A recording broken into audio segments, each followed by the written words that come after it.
All in one place. Come join the community. So text it now, don't wait in line. Fight for life. 949298295. That's 9492985.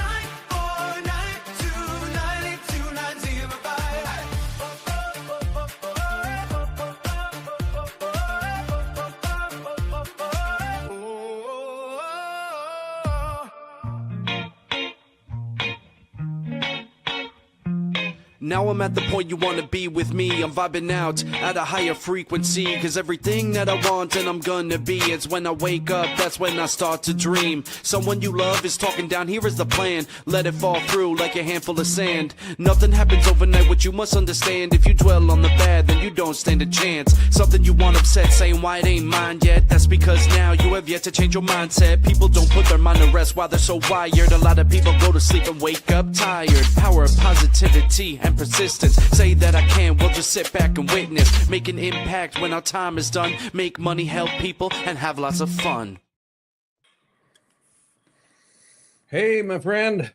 How are you, Blaine? I am doing well. All right.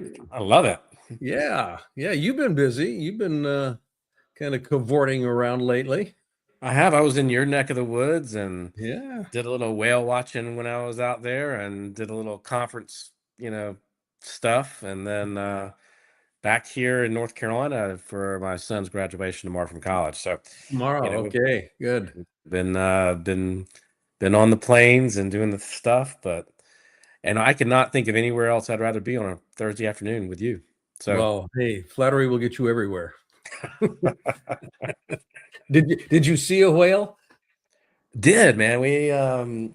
I didn't get out in Vancouver Harbor, but we were down in San Francisco and we got to see a couple gray whales, and that The was grays migrating. Yeah. oh man, that's what that's. I mean, it's just Oh, they're spectacular. beautiful. Yeah. Just love them. I love them. Yeah. And You then probably we see got them up out. here. You probably see them out your window. Yeah, I've actually seen some out my window here, and we've got a couple of resident pods of killer whales here too. So, yeah, that's Man. pretty spectacular when they are actually out and about. Yep. I can't imagine that's beautiful. Well, let's get this show started here. David is on the Aspire tour this week. I think he's in Austin right now. He was in Minneapolis yesterday, so he's in Austin right now. And given the way that airplanes have been canceling flights left and right and postponing and delaying, you know more about that than I do, I think, right now, Rhett. You've been traveling a bit more than I have. But I've been lucky. So okay, good. Yeah, we were doing filming the last episodes of Office Hours 10, the Apple TV season 10 on Tuesday, and David's flight, everybody's flight got delayed. David was, we had a meetup on Monday morning or Monday evening for dinner. He didn't show up. It was supposed to be 5:00. He got there at 8:00, and just slight delays. Yeah, yeah. Yeah, it was crazy. It was crazy. Winds just going like crazy. 70-mile-an-hour winds in Vegas, and he was putting in a holding pattern over the Grand Canyon for about an hour. And yeah. Well, I hope dinner was great. Anyway, I hope you guys pulled. Yeah, the dinner was awesome. We had a great crew. The guests were amazing. Season 10 wrapped really strong. We had the legendary Jack Canfield, and he was one of our guests. And John Astroff, and we just had some really good folks on the show. So, and the panels were really good too. So That's very, good. very pleased. Missed you. Yeah, you should have been there. Well, I was there a few weeks before, but you were. But I think that crew's always fun to talk to. John's a pleasure, and spending time with you would have been great. But next season, yeah, we will do that again, no doubt about it. So got a really interesting slate of guests today here on Office Hours. This is number 889, the Soul of Business edition of Office Hours, and our first guest, Dr. Jamie Shapiro.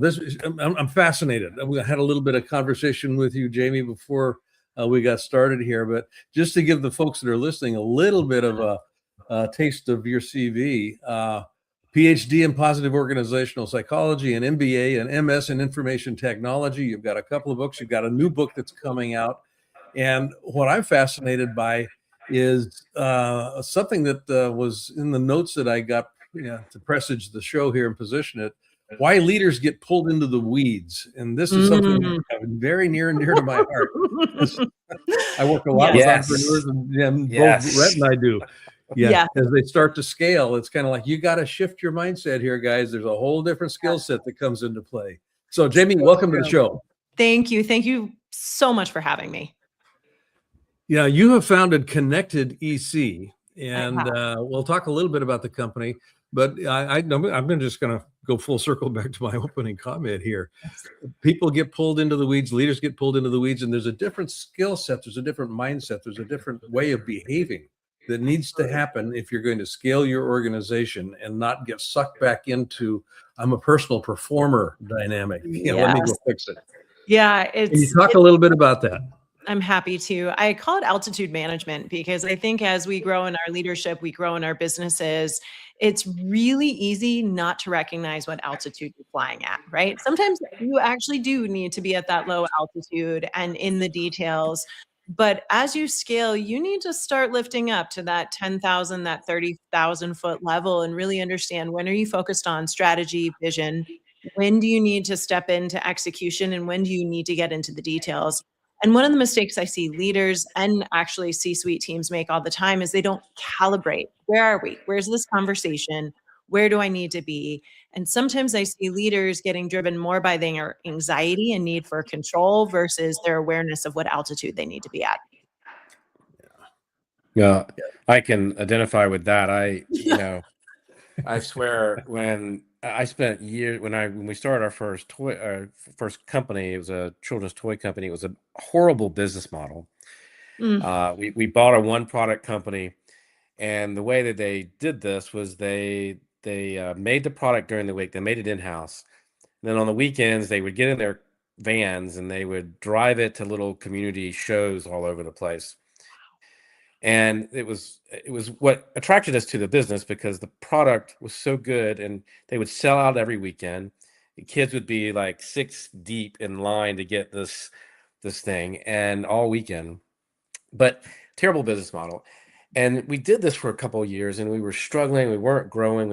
And somebody just said to me, he said, you got to get off the truck, and you need to be at home or in the office thinking strategically how you distribute this, how you distribute it, because the distribution model is terrible. Where you make it, because where you make it, you only have a limited capacity. So all these things. He said, you need to be the strategic one. I'm like, but I can't afford having someone else go out and sell the product. I don't know how else to, Right. But so I identify with this idea of like being strategic and getting out of your stress. And I get why stress drives it. Let's put that into today's context, though, because I think all I hear from leaders that I coach and that I work with, and when I go to these conferences, is our teams are really stressed right now. Our leaders are stressed right now. How do we get out of this? From your psychology background and your work, how do we pull ourselves out, and how do we pull our teams out? Most importantly, how do we pull our people out of this? Great questions. The first thing is, I always say leadership is a battle between our short-term and our long-term self. It is really, really easy to prioritize the short-term urgency and not create the space for what you need strategically.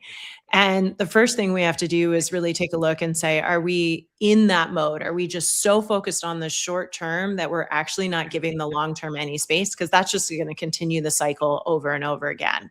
And as hard as it is, if you're in that cycle, as a team, you have to break it, and you have to create some space as a team to say, I know we're in firefighting mode, urgency mode, high priority mode, but we need a little space to start thinking about the long term. And you can start small, even if that's an hour a week. You got to start doing it, or else you're just going to stay in the same cycle. And people constantly tell me, well, I don't have time. I don't have time. I don't have time. Well, you're never going to have time. It's just never going to happen unless you actually prioritize and say, our long-term vision and strategic plan is so important that even though we're in this mode, We're going to pause. We're going to create the space so we can eventually get ahead of this. And so I always say behavior change, it starts small. If you can start small and keep growing that behavior, that's what's going to make the difference. So intentionally break it every week. Set aside a time to sort of call it what it is. Call it what it is, and then right. I'll literally look at my clients' calendars and say, okay, let's talk about when we can create the space, because I see, back to back doesn't work. I always say, if you're a CEO and you're not creating time for thinking, you're actually in an energy depletion mode, and that's not going to serve the business. You have to have time for reflection, thinking, strategizing, vision. That's part of the role. Perfect. And I see David nodding his head here. Hi, Welcome, David. David. Hi, Jamie. You're speaking my language. I both on a professional and personal perspective, non-negotiable behavior and understanding assigning time is Yes. essential. And you said something really, I think, pertinent in the respect is that you don't realize how much energy you're interfering with when you're not, as you said, making the space. When I call it assigning time, making things non-negotiable. And so many, we talked, I think, Blaine, last time we talked about Parkinson's law, about how time fills itself. And we have John Coyle's one of the leading experts on time, and how the time is utilized and perceived, and it's not all equal. And how we can use it with attention and intention, coming from Napoleon Hill. But just real quick, because I was late, when you were talking about look at their calendar, that was interesting for me. Do you believe that doing 2 minutes a day is worth 2 hours on a Saturday or a Friday? Is consistent intention exponential to what I call the extra milers out there that go an extra mile every once in a while, and they use that to justify whether or not where they want to be, where if they just were consistent, they would have greater outcomes? Yeah, I think consistency is key. And in my research, I study something called leader vitality, which is all around the energy that leaders have that can then be utilized for teams, organizations, whatever you're wanting to apply that energy to. And one of the key things that I ask leaders to think about is shifting their focus from time to energy. What are the things that actually bring energy in? And so for some people, their workflow is going to be completely different than mine. And so for me, for example, I'm most energized in the mornings. That's when I'm going to get my, greatest decision making done, writing, really doing things that make my brain work harder. Whereas after 7 p.m. I'm done, and someone else may have a totally different energy flow to their day. So I think it's consistency, and it's also attention to where your energy inputs are happening and where the outputs are happening, and how do you get energy in so that you don't become a depleted leader that creates negative environments around you. It's beautiful. Well, I appreciate your patience, and certainly appreciate Rhett Power and Blaine Bartlett carrying the load again with Jamie Shapiro, author and CEO of Connected EC. Make sure you follow her as well and learn more about Connected EC at connectedec.com. There we go. My reading and writing. Thank you so much. Thank you. Thanks, Jamie. We'll have you back. Thank you, guys. Amazing. Hey, buddy. Hey, man. Sorry, Are you- off how the are ya? stage here. The Aspire tour, when Andrew gets on stage, it seems to go a little bit over time. So we gave an appropriate amount of extra time to get here, and still running a little bit behind time. But Austin Holmes is in the house, and we are blessed to have a great young entrepreneur who I'm blessed to work with. And they do such a great job helping me. And we're here to talk about Signal Raptor. Austin Holmes, welcome to Office Hour, episode 891 or so. Dave, it's always amazing spending time with you. I always learn so much in 10 seconds of listening to you. You normally don't see me smile because we're on the phone, but it really does bring a smile to my face. You've helped us an incredible amount over the past couple of years, and not being as reactive as you guys were just talking about, and being a negative influence on the team, but instead being a positive one, bringing people, lifting them up, showing gratitude and everything. all of that is so important, and it's made such a difference for us. Yeah, and you've been able to balance as a young entrepreneur what Jamie was talking about, right? This reconciliation of short-term success and pressures versus long-term investment into your own success. I'm going to let the boys go as we were running behind. So, Blaine, what's our first question for my friend Austin? Yeah, Austin. I mean, I'm fascinated by your background in the Navy, and I'm going to actually link this to what you're doing right now. But yeah, you specialize in diffusing bombs. So we'll just kind of land that one.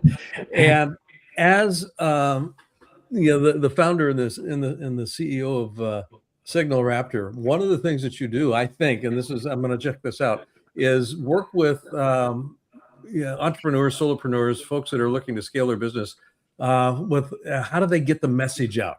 And in part of that is avoiding the bombs that could actually blow up in their face, because it's all about PR, it's all about marketing, it's all about positioning. What are one or two relatively simple hacks that you can provide to folks that allows them to navigate a little bit and maybe steer away from that minefield that could actually blow up in their face, metaphorically speaking? Absolutely. That is a great question. And I will start by mentioning crisis communications is one of the largest segments in PR because it's a lot more expensive to fix it than to make sure that your messaging is on point. And, you want to start with your story. People talk about this as far as authenticity. People need something to connect to. They need a point of relatability.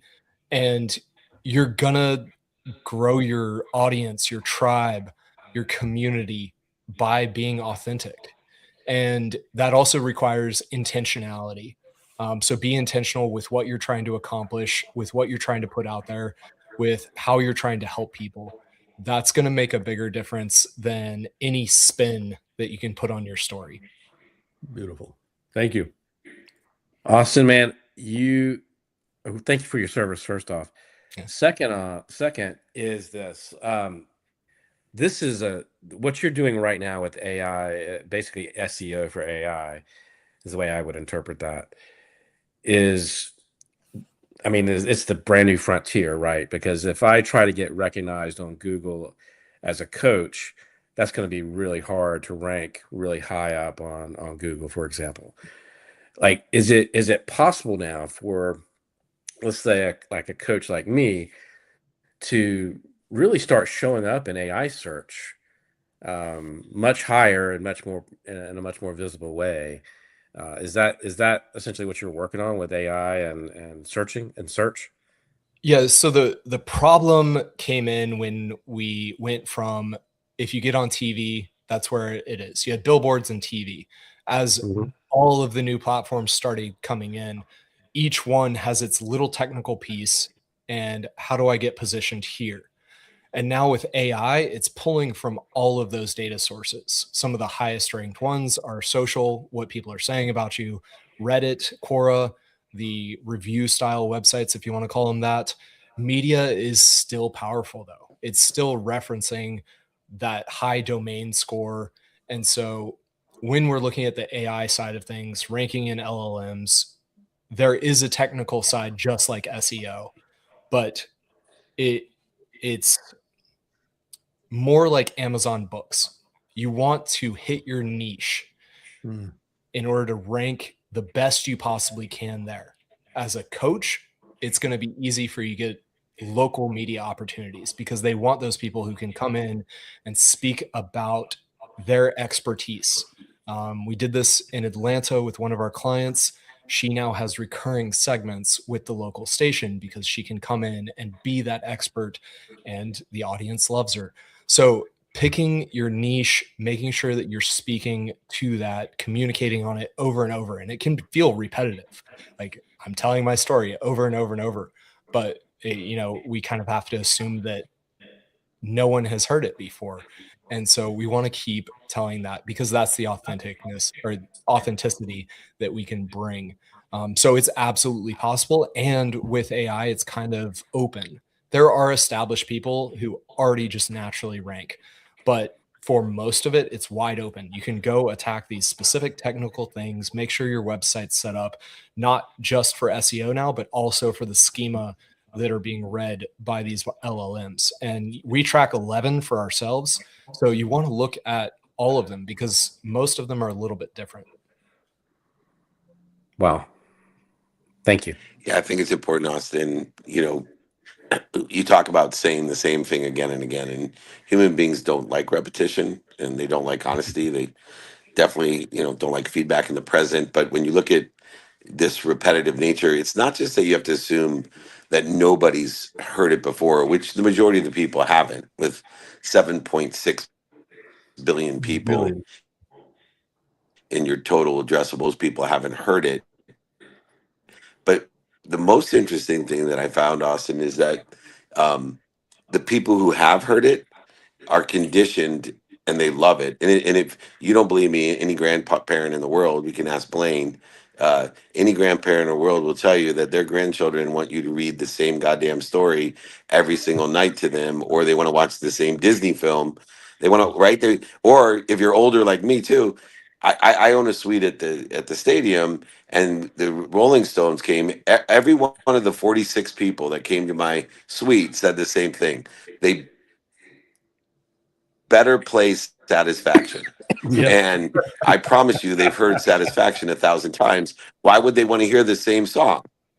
And so I try to coach people in alignment with you and the great job you do with small businesses, especially that the whole world is your stage now. And you better learn to do what human beings hate to do, which is to be repetitive and honest, which means you're at your essence. And you do such a great job of not only guiding people, but leveraging the technology that exists today to amplify the repetitive messages. And I know you've helped grow, you know, me in my brand exponentially, and a lot of members in my community all work with Publicity for Good and the Signal Raptor. So I just am so blessed to have you in my ecosystem and so proud of you as well. So please come back, teach us more lessons about branding and marketing, and of course AI. Thank you, Dave. Awesome. Thanks, Thank you, Austin. Austin. Thank you. Go learn more. Put that back up there real quick. Learn more about Signal Raptor. We just smooth as silk here at episode 891. You think it was episode 91. There it is, signalraptor.com, and goes /offer page. All right, boys. All right. I hope you guys Bring it like home. lacrosse. I know that Rhett likes lacrosse because we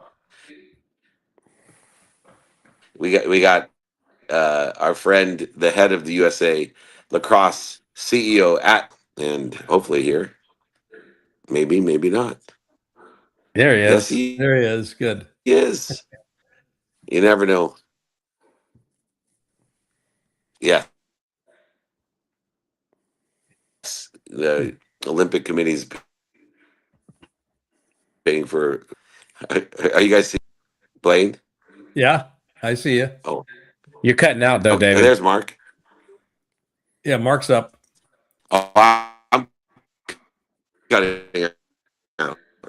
I thought Mark was. Yeah, All right. Well, since I'm cutting out Blaine, why don't you introduce you're Mark. back. You're back. The great CEO of USA Lacrosse.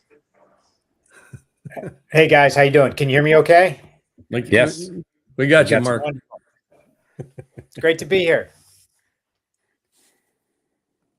Now, okay, here's the handoff. There you go. It's flawless. Okay. You know, I'm fascinated, Mark, by something that I was going to say, why don't you introduce Go him ahead. since I'm having technical. We got you covered, David.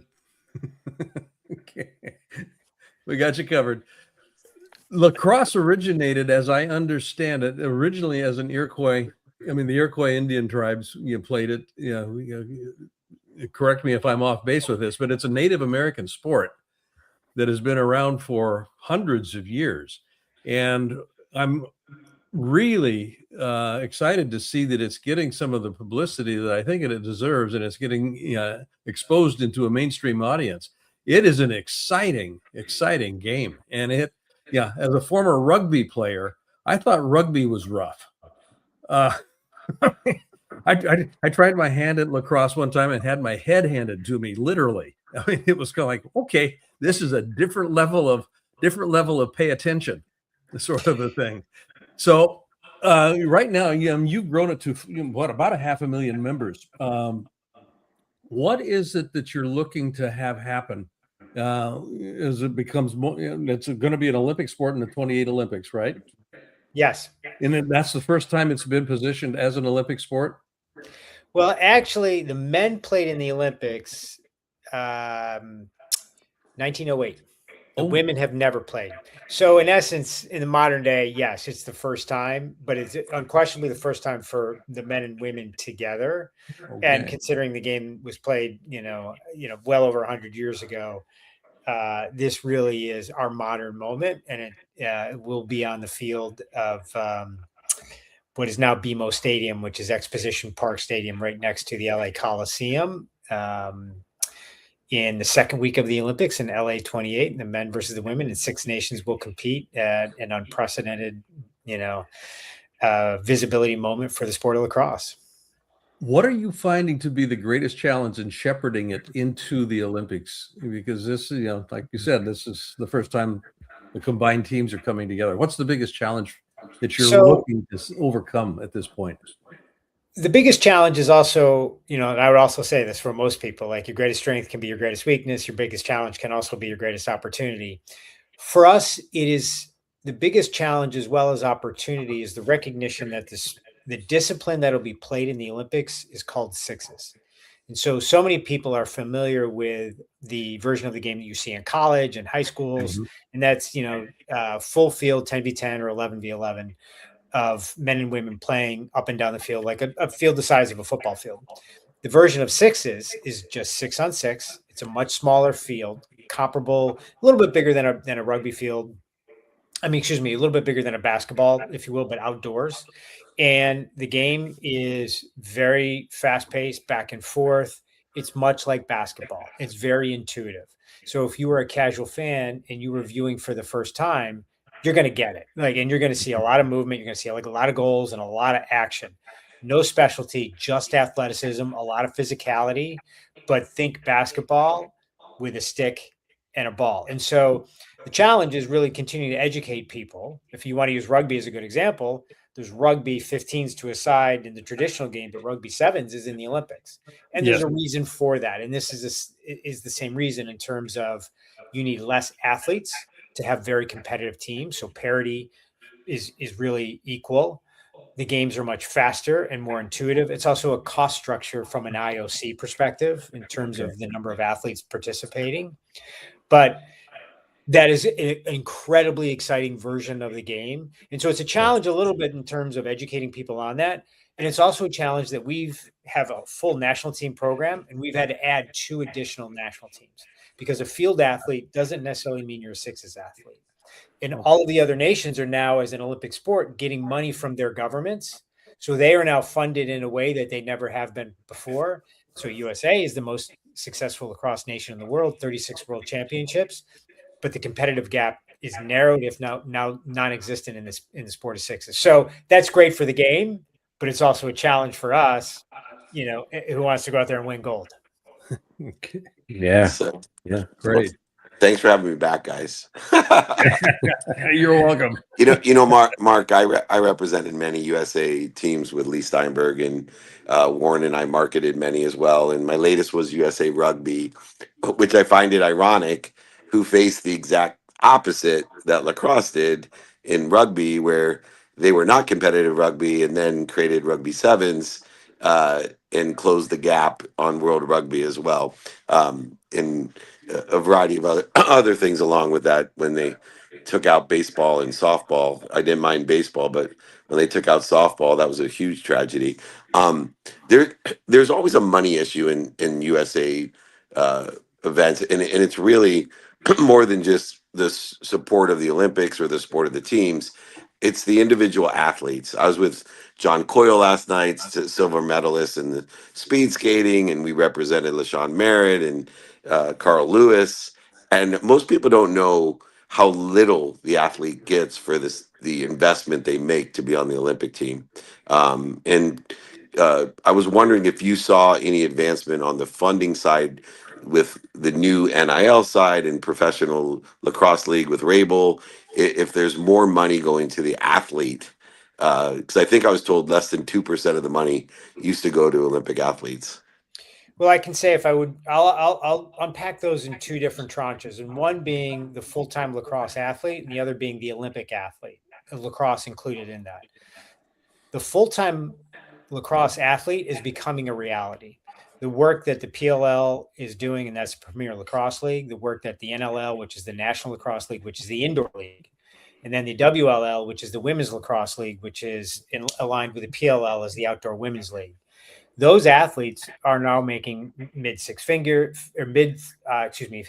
high five figures, going into the low six figures. When you put two contracts together, you add in your other opportunities, whether that's coaching, training, endorsement, NIL, if you will. So we are now moving to a full-time lacrosse athlete, which is where the sport needs to head. Now, the more investment we get in the sport, the more financially strong lacrosse is, the more investment, not only in the program, but all the infrastructure around it, streaming, live events, world championships, the better we all are in terms of that viability. And that flows its way through the athletes. So that's been a priority, and we're making significant progress there. And credit to, you mentioned Paul Rabel and Mike Rabel, his brother, but Brett Fruit, the commissioner of the NLL. They're making really serious headway there, which has been great. The Olympic athlete, we are now a certified national governing body within the USOPC, and that happened officially a couple of weeks ago. So we are now have a seat at the table and have a line of sight into what athletes from an Olympic standpoint have to go through, whether you're on a team sport or you're an individual athlete. And you are correct. Most people don't realize, like, they're not paid. There is athlete stipend, there is athlete compensation that either comes from the MGB through the USOPC. I will say that the USOPC has made this an absolute priority. All the meetings, all the onboarding, all the conversations we're in, they are keenly focused on funding athletes. And the best way to do that through the athlete insurance program and through direct compensation. And direct compensation comes in different ways. The last piece I'll say, which has been a game changer, is if you win a gold medal, you actually get dollars from the USOPC. I think it's up to $37,000. A bronze medal is silver is like $25,000. But through the USOPC Foundation, all LA 28 rostered athletes will receive $100,000. They'll receive another $100,000 in a life insurance policy for future payout.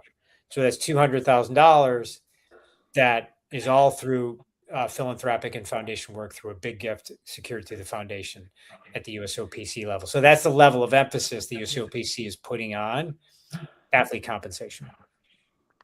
I love it. I'm, by the way, a free agent now. I was on the Olympic Committee for USA Shooting, which I'm not that well versed at. But if you ever need a good marketing sponsorship guy for USA Lacrosse, I'm much more well versed and relative to that. So I'm putting myself up as a free agent to come back on board. Love it. Love it. Mark, I just have one quick question. Yeah. 36 World Championships. Can you help U.S. Soccer, please?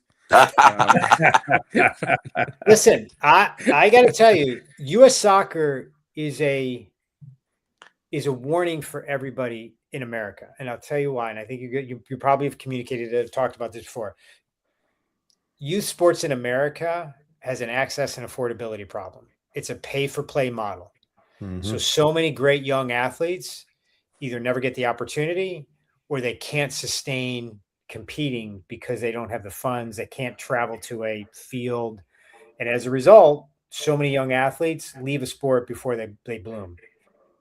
And we have that issue in lacrosse, in football, soccer, basketball. The rest of the world caught up to us in soccer. The rest of the world women's soccer for that matter, women's global football. The rest of the world is caught up to us in basketball, in part because we don't develop athletes at the youth level very well in America. That's a systemic problem that we all need to address.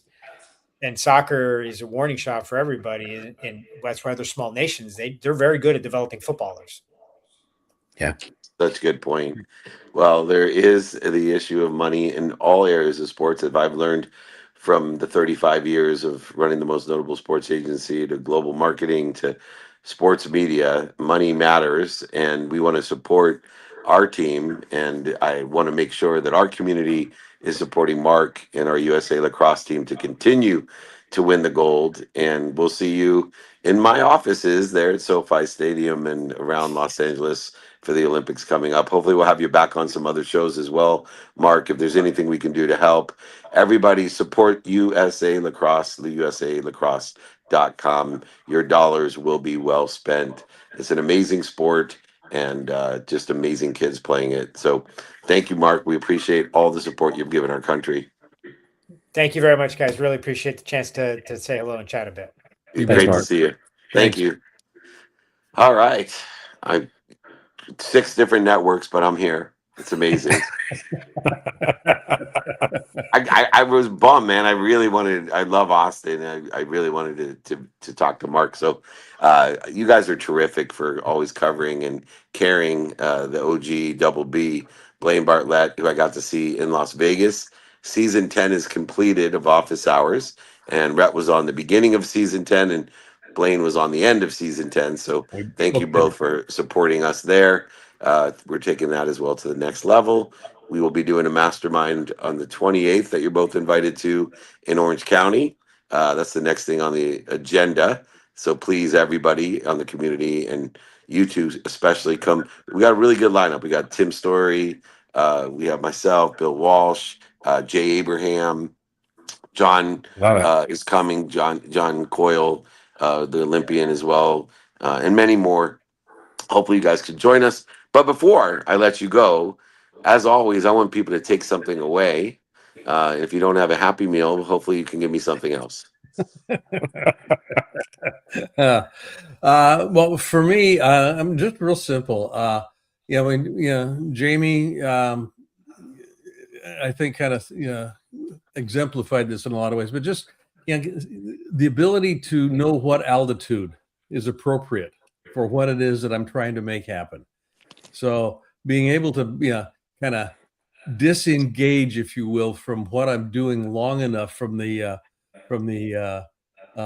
personal performer dynamic, and just kind of go, wait a minute, I've got to get a better picture of where we're at right now, whether I'm diffusing bombs in the PR field or positioning lacrosse or whatever it might be. There's conversations that need to be had at different levels, and the takeaway is know what level, what altitude is appropriate for what needs to be done by you, for you.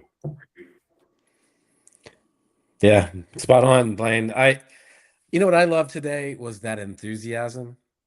I mean, Jamie's enthusiasm. I mean, you saw the enthusiasm in her for what she does. David, when you came on, there was a certain enthusiasm that you brought in and that just infused a light into the conversation. I mean, you talked to Mark just now, and I mean, his enthusiasm for what he's done, and that's just contagious, right? It's contagious for your team, for your clients, and I just like I felt that today on the show, and I thought that was really sort of stood out to me.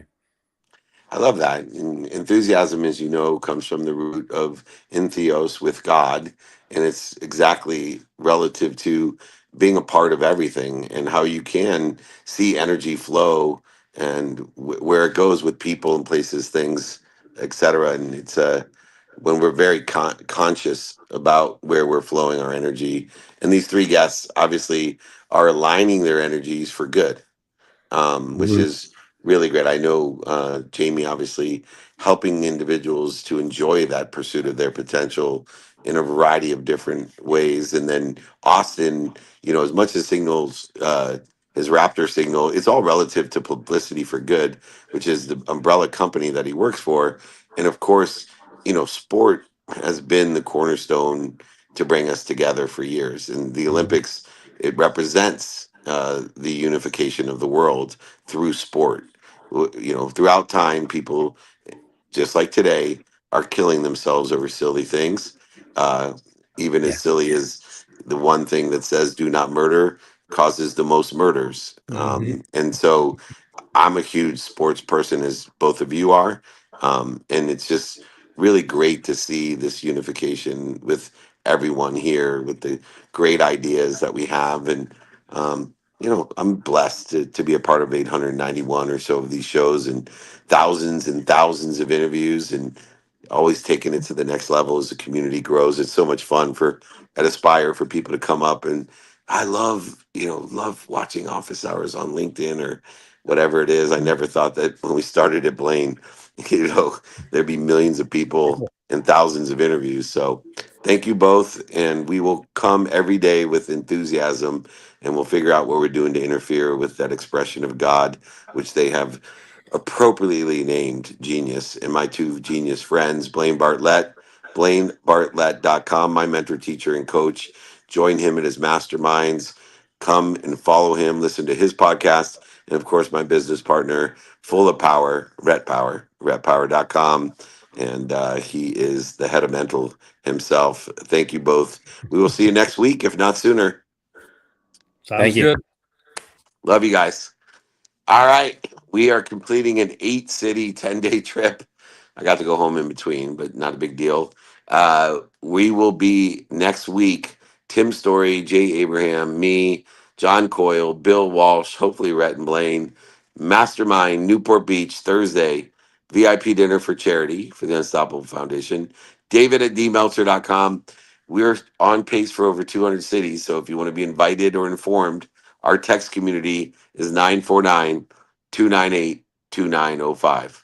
We got a jingle now. 949 area code 298-2905. Remember, most importantly, be more interested than interesting. Be kind. Be kind to your future self and do good deeds. Hit it, Gigi. Hey! Hey! Hey! Oh, hey! Wanna know where David's gonna be? Get invites, updates, and community. When he's in your city, you won't miss a thing. Just text the number, let your phone ring, ring, ring, ring, ring. 949-298-2905. That's 949-298-2905. Events, connection, and opportunity. All in one place. Come join the community. So text it now, don't wait in line. 949-298-2905. That's 949-298-2905.